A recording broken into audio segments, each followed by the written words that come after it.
Hello, Hendrik. Thank you so much for joining me on the Sourdough Mamas podcast. How are you doing? Hey, I'm doing great. Glutenabend, like I always used to say. Yeah, gluten tag, right? Glutentag, Glutenabend. Yeah. Yeah, I love that. So we have Hendrik Kleinwechter on with us. I completely Perfect. butchered his last name. That's Um, great. say it for us. Kleinwächter. Yeah, Kleinwächter. Now, please, everybody watching this, try to pronounce it Kleinwächter. It's very yeah. hard. You have to say it correctly. Yeah. That's so great. Let's just get right into it. Tell us a bit about you, your background, where you live, and kind of how you got into sourdough baking in the first place. Sounds good. So I'm Hendrik. Some people might know me as the bread code on the interwebs. The bread code because, yeah, I like to bake a lot. It's my biggest hobby, I would say. And I like to always understand the why behind you should do something in a recipe. And I approach it a little bit more in an engineering way because I'm a software engineer in my daytime job. And around 5 years ago, I started to just publish my recipes on a very nerdy website. Most of you probably have never heard about it. It's called GitHub. It's a website where all the nerds meet up and share software source code. Have you ever heard it? I think I actually have. I think the second time was when we talked before, and then I Okay. think I've heard of it only one time before that. Okay. So the idea of this website is when you have code, you always want to go back in time. You want to see how the code changes over time. So if there's a problem, you can always find out what went wrong. And my idea back then was to use the same thing for recipes, because when you have a recipe, it's not set in stone, right? It changes. Your Yeah, all recipe the changes time. over time. Hmm. And that's where this tool is very good. So I started to publish my recipes over there on GitHub. And I've been doing a lot of open source work, which is a very nerdy thing to do, actually. Only big nerds do this, probably. And none of the projects ever really caught any attention, because you can star a project on GitHub if it's amazing. I maybe had, I don't know, 5 stars for something that I worked on for years. So a lot of work, nobody really cared about it. Right. And then I published this sourdough thing, and I wake up the next morning and suddenly I'm at 10,000 stars, because all the nerds really appreciated, writing recipes in this format. Oh, yeah, it spoke to them on another level. Yes, it spoke to them on another level. Yeah. And suddenly people were fixing my poor English, because I'm not a native speaker. I'm from Hamburg, Germany. You might have heard because of the accent that I sometimes have. Especially when you emphasize it like that. Yeah. Yeah, and I know one thing led to the other. I was working at Trivago back then. I don't know if you've heard about Hotel Trivago. Yes, Yes, I have indeed. that's amazing. And I started to also then record some tutorials, because sometimes text was not enough. I had to show the technique, how to shape a dough and things like that. And people sort of appreciated to know more about why I should do certain things in a recipe, the reason for why should you shape your bread now, how long should you ferment it, which flour should I use, how much water should I use, all the scientific sort of explanations that I provided them. And yeah, the channel started to grow a lot, and now I'm doing this 2 days per week, and 3 days per week I'm working as a software engineer at a very small software agency. Wow, so it's almost like you have 2 part-time jobs. This has kind of really filled a part-time job hours, right? Yeah. So That's amazing. after Trivago, I realized I want to take some time off. I took 6 months off to just as a sabbatical, because I didn't really know what I want to do next with my life. And then I decided, okay, I love teaching people how to bake amazing bread, because you know it too, right? If people send you a comment, hey, this was so good, it's amazing, right? To read those Yeah. nice comments. Yeah, well, because we've been through it and we know how tricky it can be. So yeah, Exactly. we want to give all the help we can. So that really fills me up with a lot of joy. And I figured, okay, I'm not going to work full time again. I'm just going to work 3 days per week, and 2 days per week I have reserved the luxury to do what I love, and that is making bread. Oh, that's fantastic.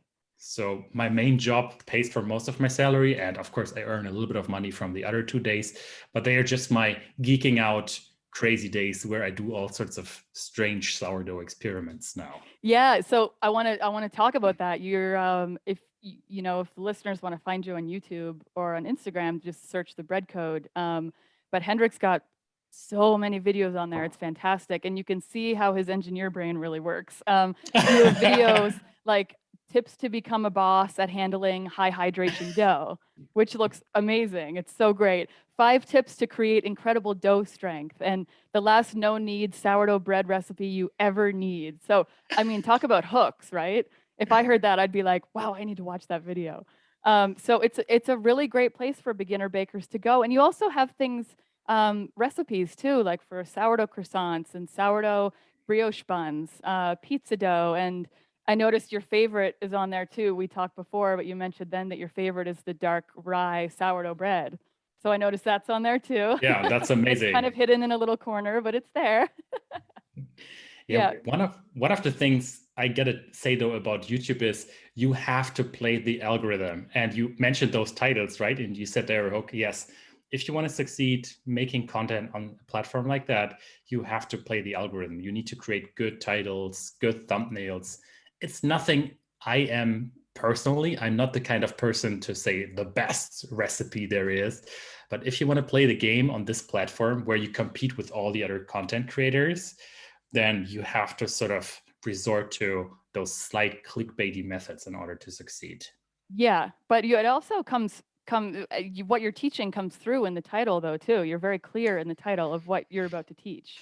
So you have to, of course, tell the people what they will learn after watching the video, and then you have to deliver in the video. Because if the people watch the video for the first 10 seconds and just bounce away, then that's also not good. Your video is not going to be recommended to other viewers. So yeah, you need to have a combination of great title, great thumbnail, and good content. That's right. I learned that the hard way. Gosh, when I watch my first couple of YouTube videos, I'm like so embarrassed.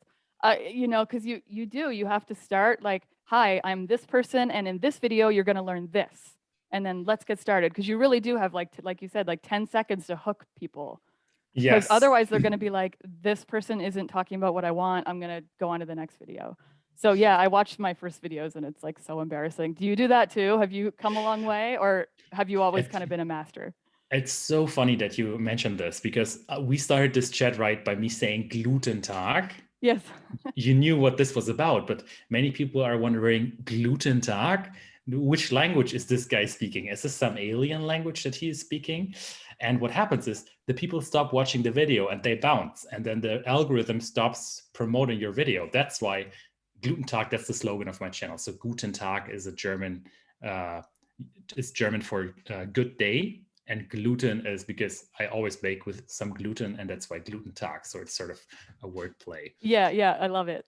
But So I do you always not mention use it anymore? I don't use it at the start of the video. I now use it at like 20 to 30 seconds because I analyzed all the data, and it made sense to only use it later in the video when people were already hooked. Interesting. So you're seeing all these viewers drop off, and you're wondering why. And then how did you figure out it was the gluten tag? Or was that just a So theory? So that was just a theory, but then Right, I did a couple of videos. I always like to do, they're called A/B tests. So you right. only try to change one thing at a time while leaving Mm-hmm. all the other parameters the same. Then Mm-hmm. I did a couple of videos where I tried to have similarly catchy content. And it's of course hard. I don't have so many test samples, but then most of the videos where I only use gluten talk a little bit later were watched more for the first 30 seconds. Interesting.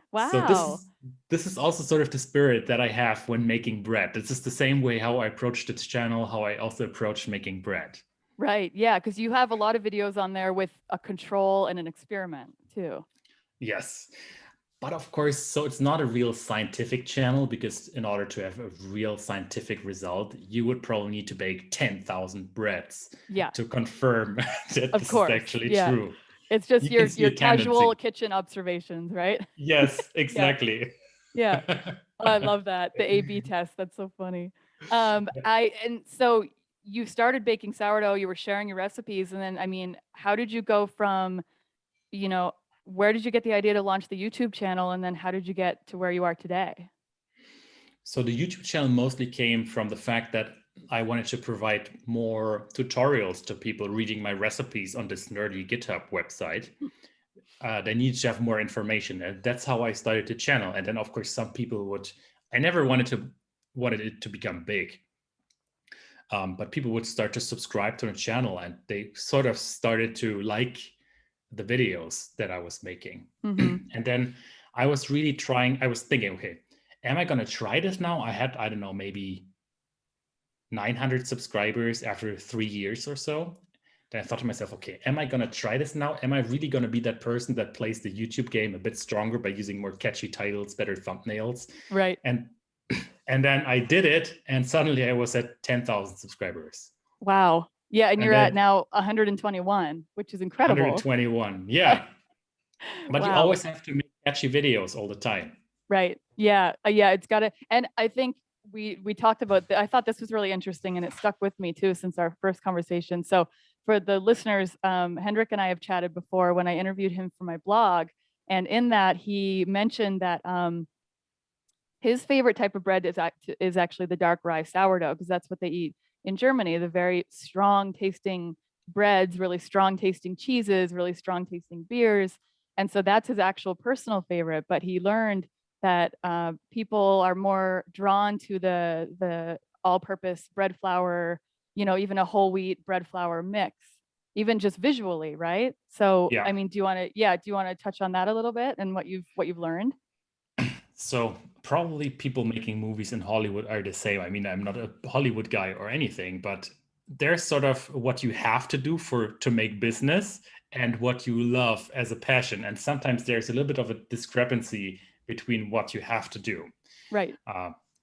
Also, I got to say that making a rye bread, to everybody just listening to this, making a rye bread is so simple because there's not a lot of gluten inside. It's a very sticky dough. All you have to do is you have to put your hand into the dough, stir everything together. You don't even have to care about your starter. It can be sour, it can be a mild starter, whatever, it doesn't matter. Just stir everything together and you make your rye dough. Wait until this doubled in size, toss it into a banneton, and then bake it whenever you feel like. It's so easy to make a rye bread. Wow. Well, once it goes in the banneton, do you proof it after that? Like how many hours do you cold proof? You could, but it doesn't really matter because the rye sort of prevents also a gluten network from developing. So it's always going to stay dense. Even if you let it proof, it's going to collapse again in the oven. Wow. Wow. You make that sound so easy. So, okay, we all have some homework to do, everybody listening. Let's go make a loaf of rye bread. Very easy. Yeah, I think it has a reputation that precedes it for sure. Because you think rye bread and you think, oh my gosh, that's so hard. It's actually very simple to make rye bread. And another trick that I can recommend you to do is, so that's the bread we eat in Germany. Graubrot is typically a mixture of 50% wheat, 50% rye. But you can also make a full rye bread. And my personal favorite now is I make a rye bread, but I go to 100% hydration, which is in baker's terms, 1 part of flour, equal weight of water. So it's a very wet, sticky dough, almost like a soup. Wow. And that's is that the 50-50 wheat and rye? It depends. You can do both, but I personally love the one most with just pure rye. Oh, okay. And the idea is because it's so high in water, during the baking process, a lot of water evaporates. Okay. And while the water is evaporating, it sort of extends the dough. So it creates pockets of air while it evaporates during the baking process. And you suddenly have this rye bread, which has a semi-open crumb, sort of. Wow. Yeah, that's hard to achieve with rye. It's very hard to achieve. And you suddenly have this fluffy rye bread, which is also moist, slightly sour. It's an amazing bread. Well, you can't bake it in a banneton. You have to toss it into a loaf pan. Oh, okay. So yeah, you can't do it with like in a boule or batard shape like you do with sourdough. Oh, okay. Okay. Interesting. That's a little side note that's really important to know. Yeah, very side. Yeah. Everyone would be like, Hendrik, this isn't working. I'm tossing it into my banneton and it's just so sticky. Oh, that's great. That makes it sound so easy. And then I saw too, I messaged you this last night, but one of your videos on your Instagram is so great. It's 2-minute sourdough sandwich bread. And I think people are generally looking for easy ways to make sourdough bread, right? So can you kind of touch on that a bit? I noticed there was no folds, there was no autolyse period. So my goal is always to make bread making accessible to everyone around the planet. So that's very important to me. And I was making this stiff sourdough starter, which is a starter which has less water than a normal starter. Normally you always have equal parts of flour and water, but in a stiff starter, you have only half the amount of water compared to a regular starter. So it's a 50% hydration starter. What happens with this starter, you have a lot more yeast activity. So your dough is going to become fluffier. It's not going to become as sour. And this is a really important lesson, I think, because if you are living in a place where you can't get expensive bread flour, just very cheap flour, because which doesn't have so much protein, not so much gluten, then a stiff starter is going to be a game changer for you because you have more yeast activity, less bacteria activity. And this means that your gluten that you have is not going to be eaten so much by the bacteria. So you can bake amazing bread with cheaper flour just using a stiff sourdough starter. Wow. I think that's a really good learning. And then I was just trying to take my starter and I thought, okay, why not just directly bake my sourdough starter? And Okay. yeah, so the Of course worst you did. part, so the worst part about the stiff starter though is mixing it is a pain. Right. I have tried to do a stiff sourdough starter. It's like, how would you describe it? It's like, I mean, it's basically like trying to stir up bread dough in a Yeah, jar. it's so crumbly, right? Yeah. I always Yeah. at some point just put it on my kitchen surface and knead it directly on my kitchen surface. Oh, that's helpful. Okay. Yeah, so that's what I like to do now. Yeah. And so I just made a very long, gigantic dough sausage pretty much. And I just tossed that into a loaf pan. And I waited until that had nicely increased in size. And then I just baked it. And it turned out to be a really great sandwich bread. Of course, salt was missing. So I added a lot of salty butter when I was Right. cutting a slice. But it was so easy. Wow. So it's literally I mean, if you were when you do it again, like what you're recommending is to make this stiff starter, but add salt in the beginning, Yes, basically, right? Because I know in the exactly. video you do knead it a bit on the counter and yeah, and it does look Exactly. pretty stiff. It's like a log of dough that you put into the pan. Yeah, but it's Yeah. so when you are generally making sourdough and you don't have access to so expensive high gluten flours, try making a stiff starter. It's going to make things a lot easier because you have more yeast fermentation, not so much bacteria fermentation. Wow. Okay, that's super helpful. Can you talk a bit about that, like about what a stiff starter means for people listening and how you go Mhm. about building one? So a regular starter is always one part of flour and one part of water, equal weight. So 100% hydration starter. I was playing a lot with a liquid starter, which is a starter that has 500% water. So it's a lot more liquid. That's Mm-hmm. another topic. And then Yeah. then I was also testing this stiff starter, which has a hydration of 50%. So for, let's say, 100 grams of flour, there is 50 grams of water. I don't know the ounces, but so half pretty much. Well, we use grams generally here too. Yeah. Okay. With baking anyway. Okay. So yeah, it's pretty much a very stiff, almost like if you were making a pasta dough. If you wanted to make fresh pasta, that's exactly the dough you would be making.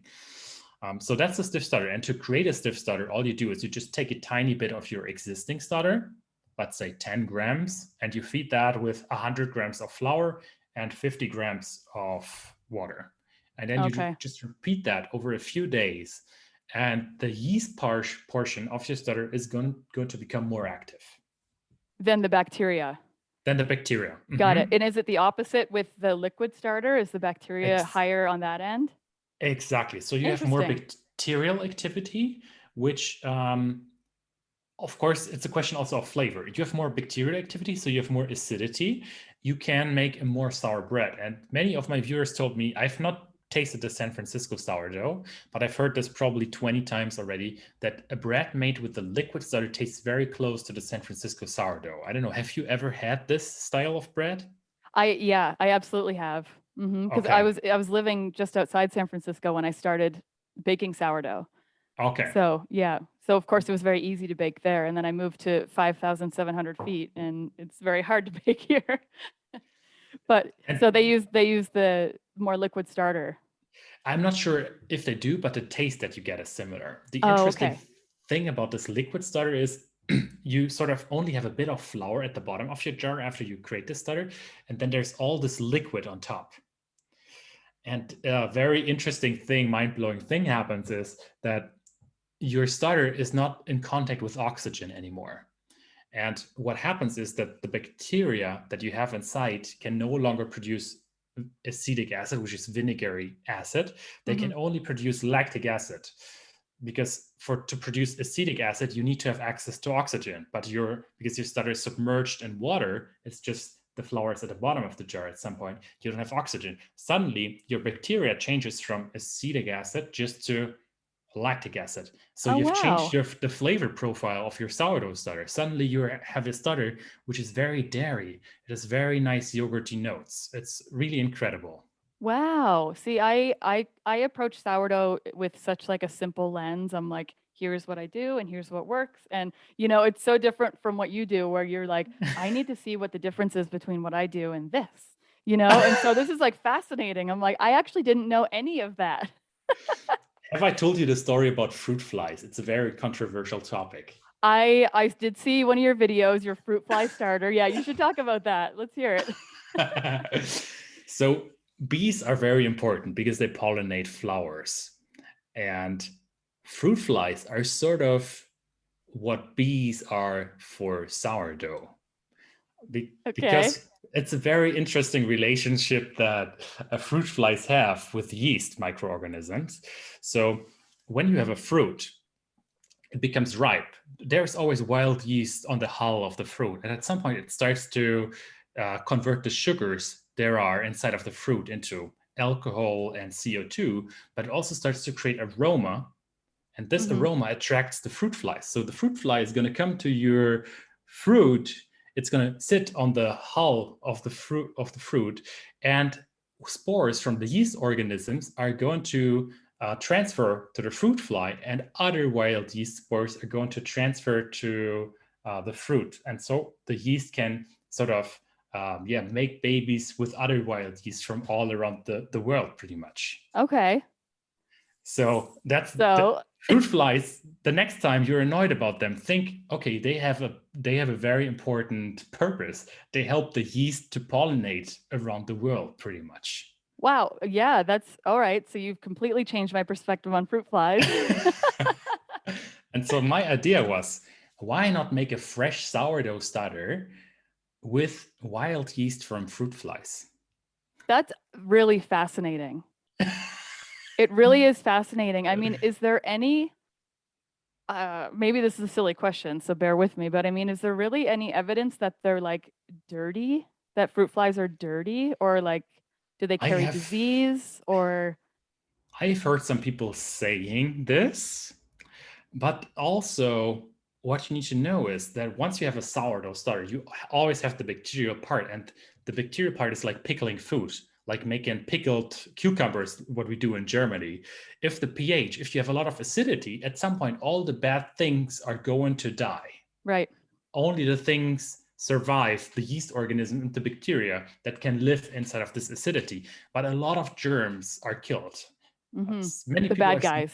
the bad guys. Right. Everything below a pH of 4.2 is sort of food safe. So Interesting. Okay. I would never eat a dough made directly from fruit flies that landed on it. But after creating a lot of acidity, going through this whole process of acidifying the dough, you can be quite sure that whatever you're eating is food safe. Wow, that's so interesting. So is this to like when you're making a sourdough starter at the very beginning, when you're making one like from scratch to like inoculate it with the yeasts? Exactly. Okay. So I would do a little bit of a trick. I would use a little bit of vinegar, because vinegar has also a lot of already of this aroma. That's why when you want to make a fruit fly trap, I don't know if you ever did it. Yes. You just yeah, okay. So you Apple just cider vinegar works best. Exactly. Pro tip. That's because you have this aroma from the yeast inside that attracts the fruit flies. So Got it. but the yeast is already dead because some sulfites have been added to this vinegar. So that's why it's no longer active. I would just use a tiny bit of this to attract all the fruit flies in summer. And then suddenly there were 50 fruit flies on my dough, and they would just run around on my dough, a typical starter. And then I would take something of this and feed it again over a few days. Okay. And without the fruit flies help, or still using their help? Without the fruit flies, because they had already infected the dough with the wild yeast that I had on their bodies. I like the word inoculated better, but okay. Inoculated. Okay. Okay. Yeah, inoculated. They had inoculated the dough. That's a good one. That's really, really interesting. Okay, so did you come up with that idea by yourself, or was it something that Yes, you heard and you wanted to try? I have a crazy mind sometimes. I love that. God, that's really, really cool. Unfortunately, nobody watched the video on YouTube though. So from Yeah, it that was probably perspective, a little like appalling to people, right? yeah, people were scared to watch this video. Yeah, you have to assure them, I swear it's safe. It's okay. Yeah, Wow, but on that's Instagram, a I really think it cool got 2 idea. million views on Instagram. The which one? The fruit fly video got 2 Oh, million views wow. on Instagram. Yeah, so a lot of people have seen this fruit fly starter idea. Wow, interesting. It's Yeah. Oh very my gosh. controversial. Yeah, well, that's probably why it was it a little bit viral, like were people Yeah, sharing it because yeah, like this is exactly. horrifying. This is horrifying. Exactly. Let's try it. Wow, The that's so cool. I the love that. problem, So it does seem like it's a kind of like, it is you do still have your other, I wouldn't say full-time job, but your software engineering gig. And then so this is kind of like your side hustle, but what's your kind of goal with everything that you're doing online? I'm currently in the process of writing a book. Because YouTube is always, it's nothing that lives for a very long period of time. Also, I don't know if somebody of the viewers or listeners are using TikTok. TikTok is even more short term. And Yes. I think Instagram is a little bit more long term, but then there's YouTube, which is still more long term. Let's say I make a new video, it only receives views for maybe 2 weeks after making the video. So Yeah. all Because of my the way the algorithm works and the way it's presented to viewers and everything, right? Exactly. So all Yeah. the work that I'm doing is only there for 2 weeks. And this is kind of a frustrating experience if you think about this. Mm-hmm. And on TikTok, it's even more extreme. On TikTok, it's the extremist of them all. Then comes Instagram and then YouTube. And that's why I'm currently trying to write a book. Actually, it's going to be a completely free book because I believe that all the information for making bread should be free. So Wow. everybody can make great bread at home. Nobody should be limited by the factor of money to buy this book. Wow. Oh, good for you. Is it going to be a digital book, like a download? So it's first going to be a digital book. I'm going to call it the sourdough framework. So it's sort of once you read this book, you have all the basics to follow all the other recipes that are out Wow. there. So the idea is to create like a foundation and some like a new baker's mind for what to expect. Exactly. Those things like what about yeast fermentation, bacteria fermentation? How do you play with it? What do you need to look out when buying flour? Which flour works for what? I'm not going to provide the people with a step-by-step, okay, this is how you make a brioche dough, because there are countless of other resources. I just want to provide the basis that you Oh, have okay. in order to succeed at making bread at home. Wow, that's really good for you. That's so Yeah, exciting. I'm actually currently trying to raise some money so that I can take some time off from YouTube and my job to write this book. So it's more of a donation community book. Oh, Uh, okay. Well, so so I'm where can we go to head over and help you write this book? So I have this page called Ko-fi, ko-fi.com/thebreadcode. That's the page. I'm currently trying to raise 5,000 euro, and then I'll be able to write the first few parts of the book. And then if that's a success, I'm going to chat with everybody who donated. All of them will be mentioned, of course, inside of the book. And then we can decide on the next chapters, how to prioritize and everything. I plan to start writing this end of March, probably. Oh, wow. And then when do you have like a rough idea of when it would be released and available? Depending on the donations, how they're going, I think the first version probably mid of this year, I guess. Wow. Yeah. Wow. Oh, that's so I'm, I'm, exciting. I'm an open source guy, so I like making free stuff that's available to everybody. And that's why I think this information should be free. Yeah. That's very And important to me. I completely agree with you. And so everyone who's listening, there will be a link below in the show notes. Head over to leavenly.com/episode-5 to find out the show notes and the links and get a link to help Hendrik write his book, because this is amazing. We can help him with this mission of providing free education, free learning for people, and we can teach more and more people how to bake sourdough bread. That's so Thank amazing. you. Congratulations. Thank you so much. Let's see Oh, if it's gonna work out.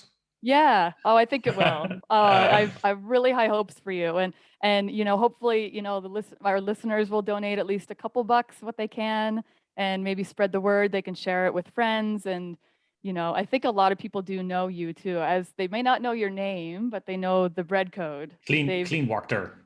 yeah, Kleinwechter. Yeah. Yeah. But they So know the bread code. So they do know your brand. So that's really thank cool. you. That's Yeah. wonderful. I'm hoping that that's going to be a project that will be out there for the next 10 years or 20 or 30 years. Something that's, so that my knowledge is preserved for a longer period of time, not just 2 weeks in a YouTube Yeah, video. it's got some longevity. Absolutely. Yeah. Yeah. And So there might be a written version of this too as a real physical book, but I would still need to find a designer to help me with the layout and everything. The first version that everybody can use is going to be just digital, and it will be completely free. that's wonderful. So you kind of touched on it, but what made you decide to make it free? Did you just believe that everybody should have access to learning how to make great bread? Exactly. Everybody on the world, regardless of income, should be able to make amazing bread at home. And I'm not just talking about this super fluffy open crumb style bread, which I certainly like to make. My last video, which wasn't appreciated as much, but I think it was a really eye-opening experience, it was such a stupid idea. The video was just bake your starter. That was the really simplest recipe you could possibly do, is just make a starter, don't even add salt, and bake it directly in a pan. Okay. Because people have asked me to make gluten-free bread, for instance, but when I see gluten-free bread in the supermarket, there's 20 ingredients inside, which I don't want. I just want to have flour and water and maybe a bit of salt. That's all I want to have in my bread. Yes.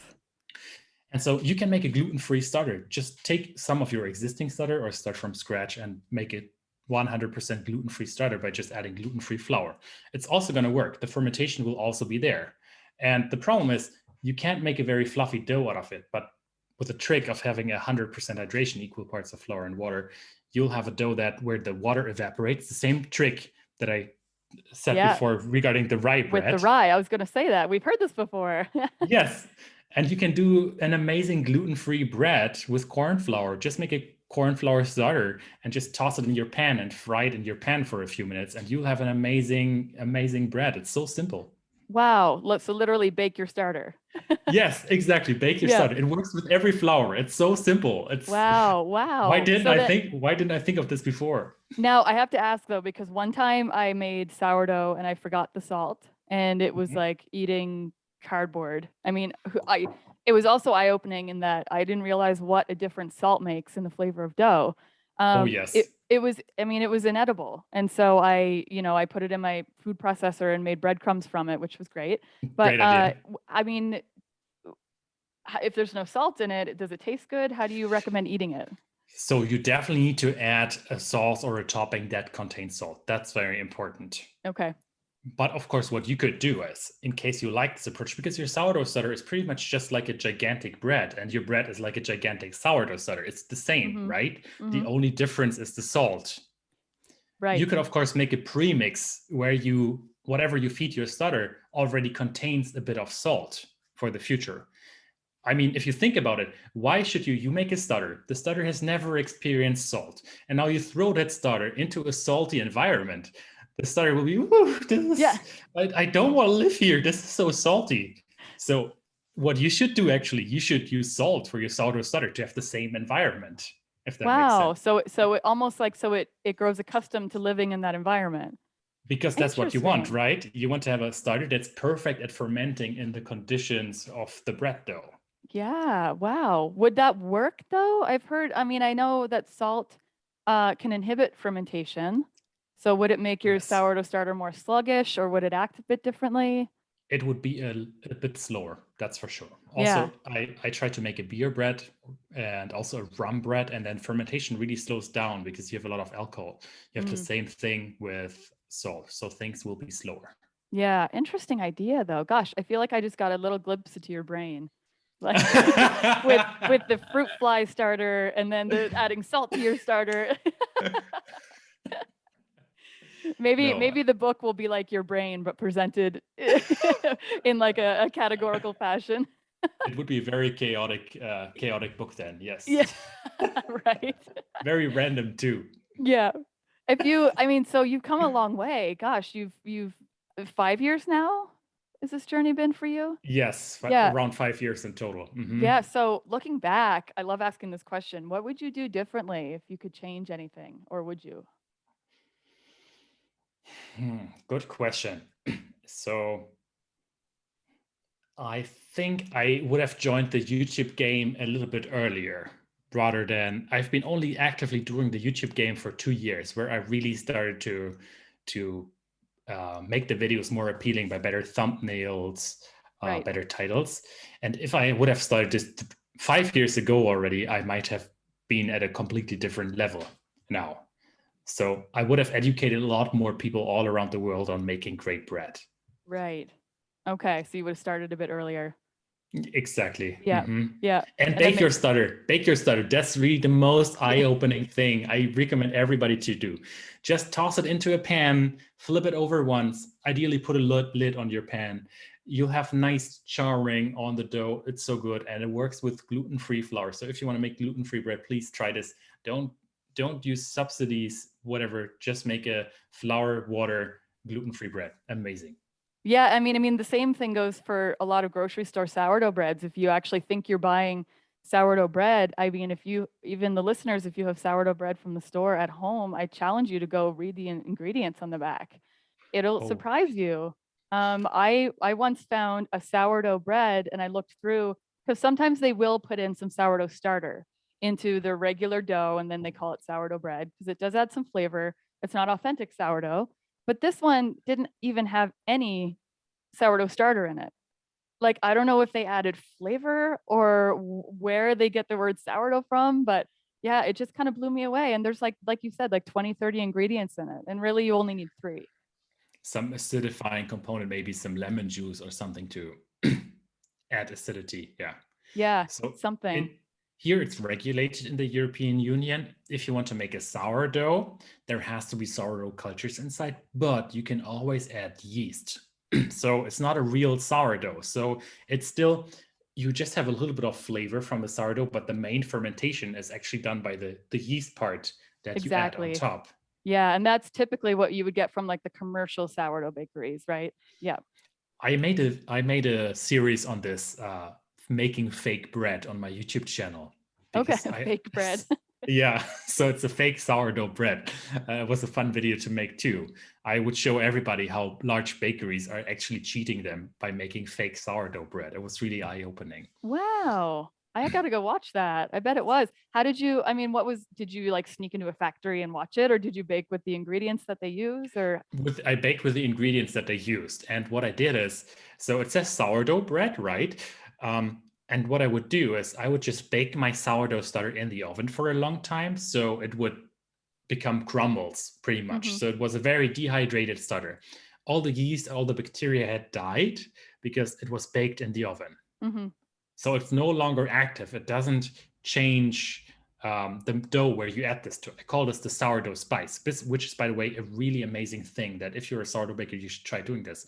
Because when you make a pizza and you want to slide that pizza in the oven, and the bottom, instead of using semolina flour, you'd use the sourdough spice. It adds so much amazing flavor Wow. to, So your you dough. bake your sourdough starter and it crumbles, and then you use that on the base of your For the pizza. pizza. Exactly. Wow. I call this sourdough spice. So that's sourdough spice. Sourdough spice. I love it.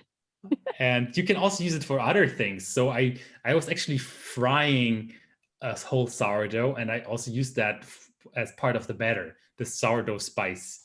Yeah, it was a Wow. very random video. So again, it just lends flavor, but no fermentation, no leavening.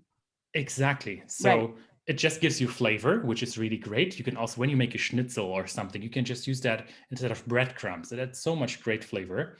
And then the main fermentation is done by the yeast, which you can always control. It always behaves exactly the same. Sourdough might behave different depending on the temperature, so it's very hard to control process. And yeah, then you have yeast, which does the main fermentation, and you just have the sourdough spice as a seasoning agent, which you add to the dough. Right. Interesting. Gosh. All right. There's our third great idea from this interview. I'm like jotting notes down over here. Sourdough spice. Can you buy pre-made baking mixtures in the US? So you go to the supermarket and you buy like a pre-made dough that you just have to mix at home. I'm trying. I honestly, I don't really know because I don't really go into my bakery section in my supermarkets. That might sound really bad. Just because I bake my own bread at home and I bake all my own stuff at home. Okay. You can get some uh, kind of half baked loaves where you take home and you bake it. It's half Okay. baked and then you finish baking it. But I'm not sure that you can get actual dough, and I might be completely wrong. People are probably like, yes, you can. Uh, I might be the wrong person to ask completely. So I just checked. The English term seems to be baking mixture. Okay. In German, it's called Backmischung. You Okay. find this in a lot of supermarkets. It's a dough ready-made without the water.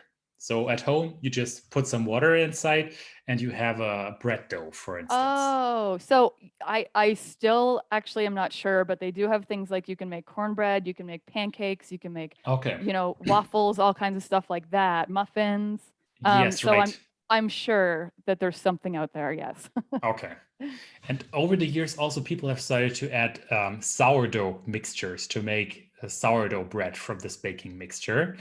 But if you check at the ingredients, what they do is they always use sourdough spice. They don't use real active sourdough in this. Okay.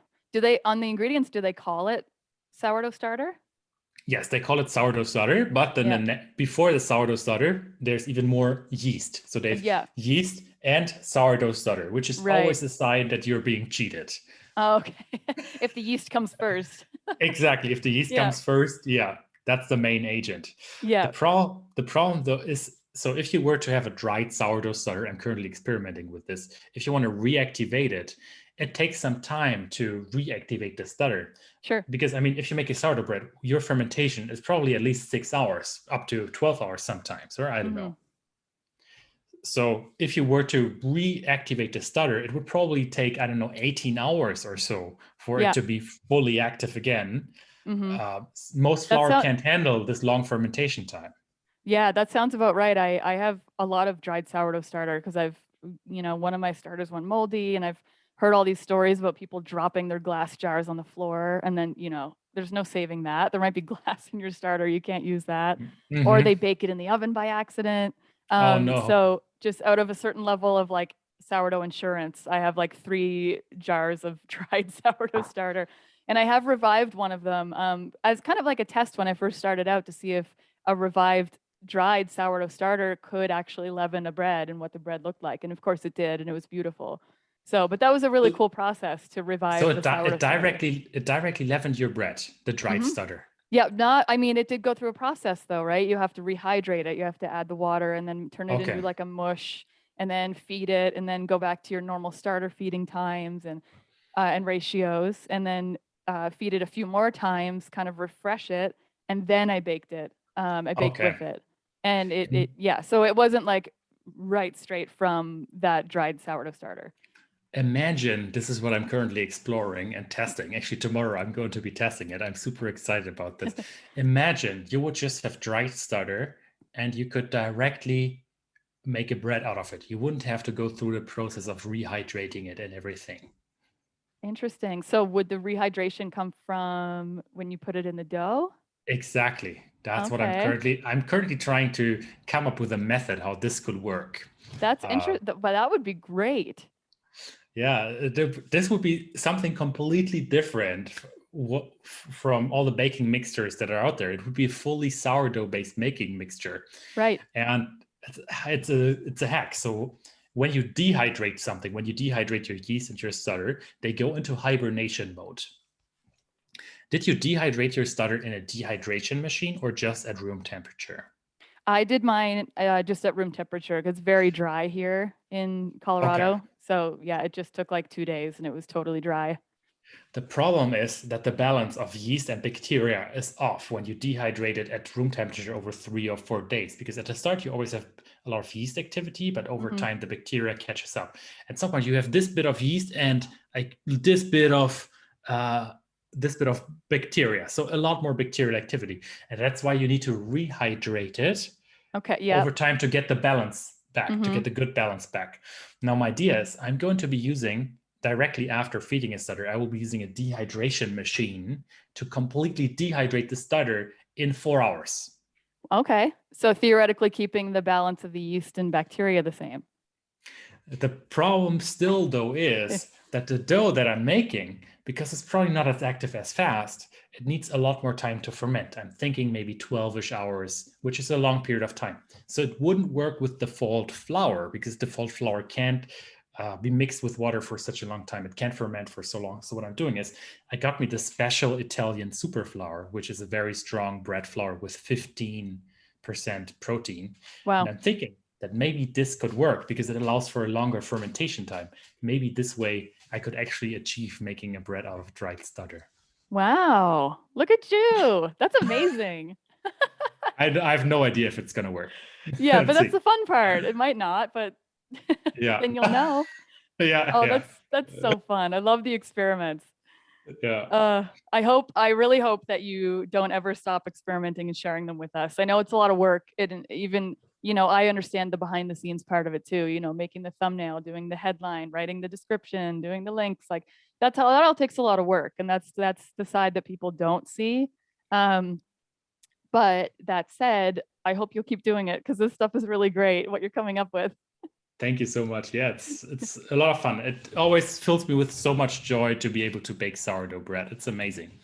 Yeah, it really is. Especially, and to gift it is my favorite thing. When you give it to somebody and their face lights up, that's my favorite. And even if it's just a failure in your eyes, it's still an epic bread. It's so much better than any bread that you can buy in the supermarket, right?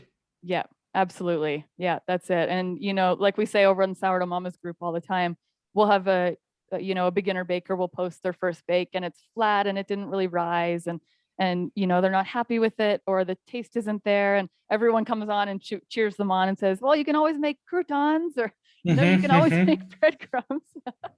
I think like as bread bakers, we're just like eternal optimists.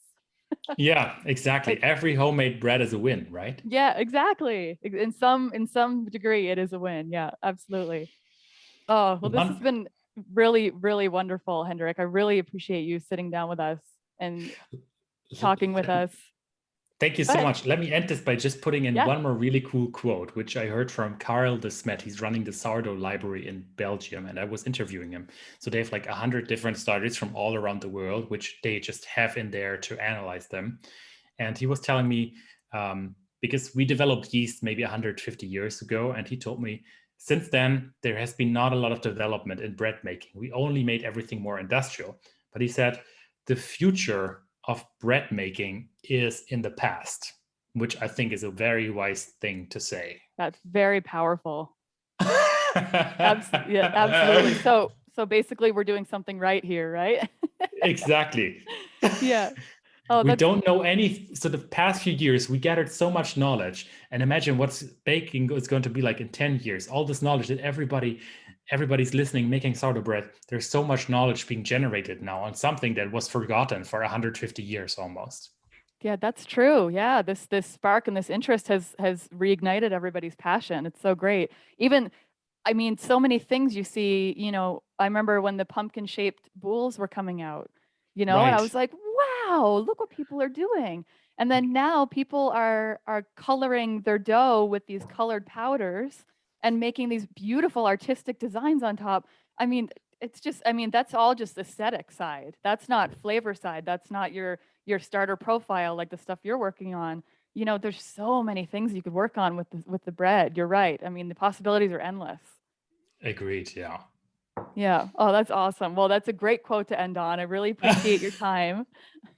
And again, I want to encourage everybody to head on over to that link in the show notes. Let's fund Hendrik's book and make this happen. Thank you very much. It has been a pleasure. All right. Thank you so much, Hendrik. Have a wonderful day. See you all. Bye-bye.